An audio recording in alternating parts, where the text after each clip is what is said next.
Greetings gamers, my name is Kamikaze, and another year, another Call of Duty. Black Ops 6 is here, and it's fine, but it did get me thinking, on account of my recent foray into Final Fantasy 1. What about Call of Duty 1? I remember playing Call of Duty 2 as like a little kid, and whenever people start talking about, the best and worst Call of Duty games, everybody always starts with Modern Warfare, COD 4. However, I recently learned that apparently before the number 4, there are actually 3 more numbers. So what about Call of Duty 1? I was curious. And to go back to talk about Call of Duty 1, we must cast our minds back to the early 2000s. Finding Nemo was topping the box office. George Bush got bored and decided to invade Iraq. And in terms of video games, first-person shooters were not as big as they are today, but the ones that there were largely dominated by World War II shooters. And there was this little game you may have heard of called Halo that had recently come out, but not what we're talking about today. Of the World War II shooters, though, there was one franchise that managed to establish itself above the rest. A franchise that would launch hit after hit and revolutionized the whole genre. And that franchise was, of course, Call of Medal of Honor. Medal of Honor. If you're a Riz-Haven, Skibbity, Ohio youth who doesn't know, Medal of Honor came out in 1999, and it was pretty much immediately the biggest World War II shooter, and it had a bunch of successful games. And then in 2003, Call of Duty came out, and it was a Medal of Honor ripoff. And before you all pounce on me, that is not just my opinion, okay? Besides all of the obvious similarities, including the title, this game in development was called MOH Killer. It was designed by Activision to be a Medal of Honor ripoff. And did it succeed? No, it did not. Obviously, it would eventually, given Medal of Honor hasn't had a new entry since 2012, and that one kind of sucked. But that was the sequels. This game got outperformed by Medal of Honor Rising Sun, which came out the same year. Oof. Why did this happen, though? Well, I can now, having played the first Call of Duty, speak firsthand. It is because this game is short and boring. It's not great. So, to address the elephant in the room, before I get into the actual game, 4x3. I'm 4x3. It kind of sucks, but, early 2000s. Also, this game is ugly. Yes, it was made in 2003, but 2003 was the same year that saw games like Metroid Prime and Super Mario Sunshine, and it came out 2 years after Final Fantasy X and Jak and Daxter. So do not tell me it was not possible to make games that look good in the early 2000s. That being said, we start the game. Listen up. And Private Martin, you're on the obstacle course and doing weapons training. Is that Steve Bloom? Is Before that baby starting the Steve obstacle Bloom? course, read each Oh of my these. goodness. 7 years before he graced our ears as Tank Dempsey, here he is as our tutorial. Got the power back on? Oh, this place is pretty fugly. That's fuck ugly for all you kids out there. And the tutorial of this game is it's basic training, in the military. Yeah, it's boring. Oh, it's so boring. It takes too long, and they really tutorialize everything. Also, rest in peace, Private Bell. Shout out to his family. But with the tutorial out of the way, we can move on to the actual game, and it's D-Day. Of course it's D-Day. It's a World War II shooter. I'm not surprised. I'm just a little bit disappointed. I'm not going to run through the game chronologically like I like to do, because every mission in this game is basically the same thing. You play as 3 different soldiers, in American, British, and Russian, and you complete various missions, 99% of which are you blowing up artillery. It was kind of the only thing the game had going. Each mission has a little journal entry written by the soldier you're playing as, introducing it, which is actually kind of cool. I like that idea. It's a bit more personal, you know, it kind of gets you in the mind space of who you're playing as. In practice, though, the writing is so bad, it's kind of distracting. I remember them doing this in Call of Duty 2 as well, and I remember thinking it was really cool. So I don't know if the writing got better or if I was just a dumb child and it was always bad. But it's not good here. There are also a few cutscenes that are basically still images of maps with your CO narrating strategy over them.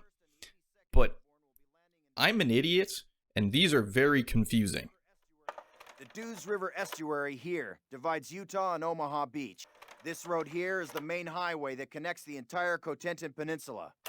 The Germans have troop concentrations in this region. When those troops are mobilized into a counterattack on the beaches, they'll have to move along this road. All you need to know, it's D-Day, there are Nazis, shoot the Nazis. The American campaign has you playing as a paratrooper, I guess at least you don't storm the beaches, a la Saving Private Ryan. That's kind of neat. You drop in behind enemy lines, but you shoot Nazis, you blow up some artillery, you have some car chases, and let's hope. Captain Price and Major Ingram. Did he just say Captain Price? You take point. Well, goodness me, Americans.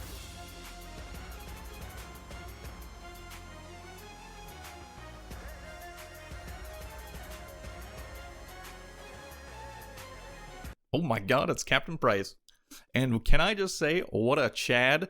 This man gets captured and probably horribly tortured by Nazis for God knows how long, and he's just like, "Tally-o, lads, hand me my bang-bang stick and let's get back to it, eh?" That almost sounded more Australian, I think, but shut up. The British campaign has you play D-Day again. This time from the British perspective, and actually you're serving under Captain Price now, and yeah, he's still pretty cool. Again, you capture a town, and then you destroy lots of artillery, pretty much the same thing mission-wise, but it is the best one, because the mission structure, or the mission design, level design of this game, is quite terrible sometimes. All of the missions where you're like outside a town, field kind of thing, those are really cool. I like those a lot because, you know, they're fairly open, you've got flank routes, there's paths you can take, there's cover everywhere. The enemy placement feels a bit more organic. These are good. The bad missions are the ones where you're inside. Probably the worst example of this is in the British campaign, in this mission where you infiltrate a dam.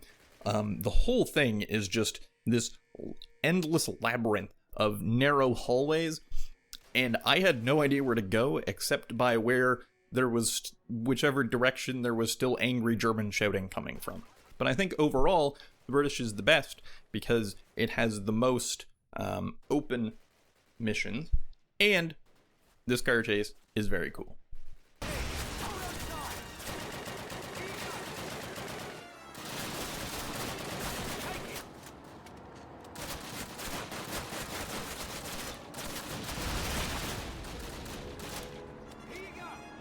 The final mission of the British campaign, also very neat. You infiltrate this big ship, you go undercover, and so at first I thought, is that Captain Price? He has like a different voice actor for his German lines, right? But no, he doesn't. He just switches up his accent so well, I thought it was a different guy. But man, he sounds familiar when he talks German. Why is that? Why does he sound so familiar? Who? Dürfte ich wohl Ihre Papiere sehen? Wo ist Fregattenkapitän Schmidt? Musste zu einem dringenden Treffen mit Admiral Dönitz. Hey, you. You're finally awake. Michael Gough, what a legend. The other person who sounded really familiar this whole time was Sergeant Waters, also of the British campaign. Hello, boys. Smashing good use of mines. No time to chat. We'll be moving north to find those V2s now. All right then, move it. Move along. And I googled it, And Jason Statham? Like, that Jason Statham? Yeah. Why is he in this game? That's so random. But here he is. The British campaign does end with Captain Price getting captured, which is pretty cool because then obviously you rescue him at the end of the American campaign, so pretty neat. The Russian campaign has you play D-Day yet again. Psych! It's Stalingrad. Number 2 to D-Day in number of times I've played it in World War II shooters. I gotta say though, the opening of the Russian campaign is easily the best mission in the whole game. It's unironically really good.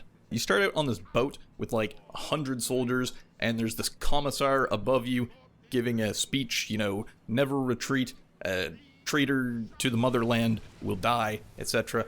And there's like artillery raining down around you. The boats next to you are getting blown up. It looks really good. You get off the boat, which explodes behind you, and then you get in line to like the gear, and you're handed a single clip of Mosin Nagant ammo. You don't get a gun. And then the other commissar is like, the man who gets the ammo will pick up gun when he dies. If you have gun, pick up ammo when he dies. It's great. And the whole mission, you don't shoot anybody because you just have a clip of ammunition. You don't have a gun. So you have to like dip and dive between cover while there's like machine guns firing down the hill at you. You meet up with this sergeant guy who does have a gun. He doesn't give you the gun. He uses you as bait to draw the fire of the machine gun nest so he can take the bout.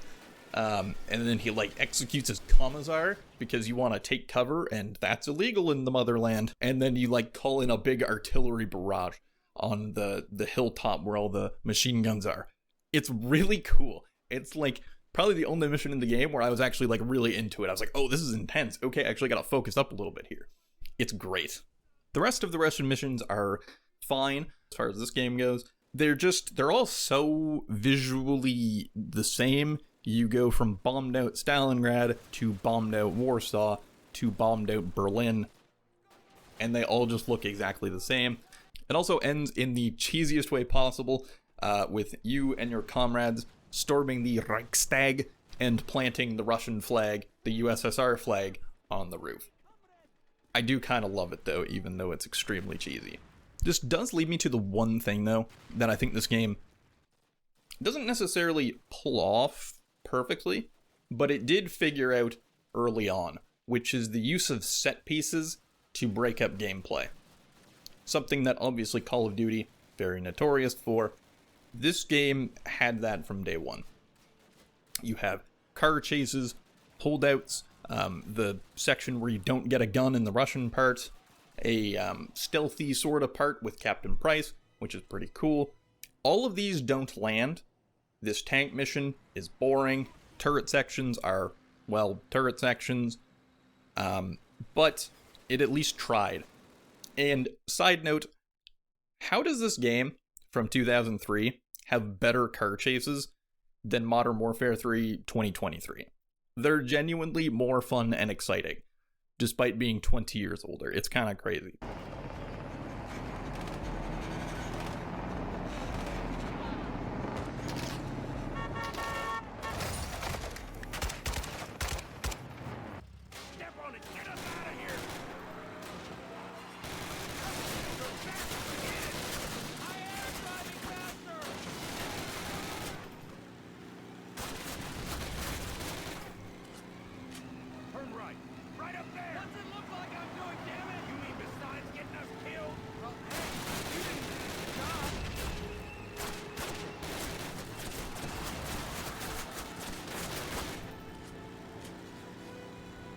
My favorite set piece, though, was the subscribe button.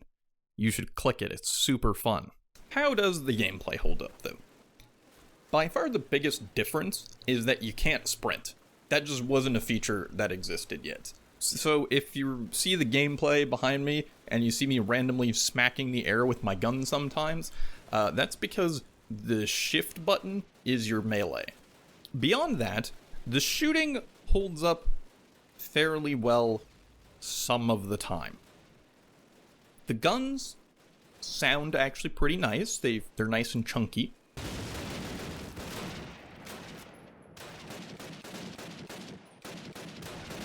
The enemies die as expected. They actually have some pretty neat animations and stuff where they get hurt and they'll like fall down on one knee, or they'll like fall over completely and then start to get back up. It's good as long as you don't try to use any automatic weapons.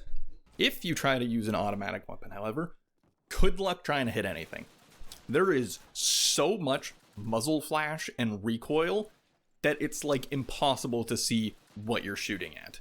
So unless you're really close up, you basically have to like single fire or use like small bursts with your machine guns, which is that more realistic? Perhaps. But there's like 100 Nazis over there. I want to shoot him. Let me shoot him.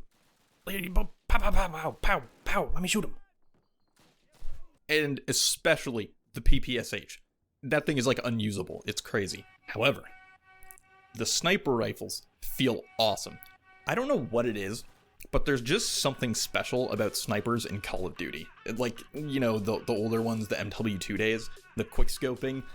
Again, I can't put it into words why it feels so good, but this game has like MW2 levels of quickscoping. It's so great. So good. I gotta montage.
Yeah, that felt good. That felt right. What was I talking about? Right, Nazis. Don't take that out of context. The enemies spawn in very video gamey ways. They're either all, you know, pre-lined up on various floors of a building, like you're playing Duck Hunt, or they all run single file out of doorways, which is kind of funny, but it's not exactly exciting. The other noticeable thing is that the missions, some of them are really short, like 2 to 3 minutes. I think the first mission outside of the tutorial has like one enemy, and then the final little set piece moment where all of your guys drop in. And the game as a whole was really short. My Steam time says 4.5 hours, and that was with me leaving it on to go get dinner one night. So I would not say it's a game that is, you know, good time for money value. Obviously, the multiplayer is completely dead. You can't play it, so not great value. And that's Call of Duty 1. Despite this being a game that would spawn a behemoth of a franchise, obviously, this one did not do it. It did well enough to get a sequel, but this game, it was definitely humble beginnings. It felt like they spent more time trying to out Medal of Honor than to actually be their own game. Which means Call of Duty was a franchise born of spite and corporate greed. Is that foreshadowing? I'll let you be the judge of that. If you could, future me put the Nicki Minaj pack behind me, that would, yeah. However, I'm not going to give this game a normal score, because this is Call of Duty, the most patriotic franchise of all time. Truly, America. So I will give this game a freedom score of 6 bald eagles out of 5. You shoot Nazis, you have car chases, you blow stuff up. Truly patriotic. It does lose a couple points, because it makes you play as a filthy communist for a few missions, but even in those missions, you do still shoot lots of Nazis, so it doesn't take too big of a hit. Yeah, Call of Duty. This, you know, the game itself, despite being very short, still manages to be kind of tedious, but I did have fun just checking it out, you know, seeing where this whole thing started. Would I recommend it? No, but I had fun making the video, at least. If this video does well, I might make a video about Call of Duty 2, because that game I have played before, and I think it's actually awesome. But we'll see. Leave a comment if you've played this game before, or if you would like to see COD 2. And yeah, that does it for me. Thanks for watching. Goodbye.